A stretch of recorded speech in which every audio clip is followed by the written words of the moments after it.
There are reports of dozens of injuries. Happened in the early morning hours when people were asleep. One would suspect that perhaps they didn't want the major crowds and they didn't want the attention. What we're getting now are reports, but eyewitnesses that were there said that the police did use truncheons. There were head injuries, including one to a photographer working for a Western news agency.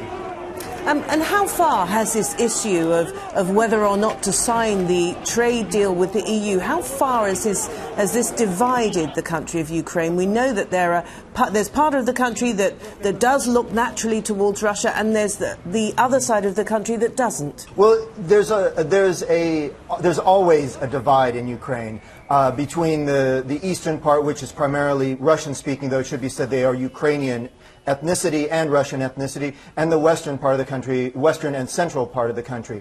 Whether it's divided the country so sharply is difficult to say. The supporters of the EU agreement feel very passionately about this, and they are in the majority, or at least they have a plurality. There are more of them than there are the ones who are against it, and it's not clear if the ones who are against the agreement are as passionate. One would suspect that they don't want it, but it doesn't seem like they are willing to go out on the street in such force as the pro-EU group are.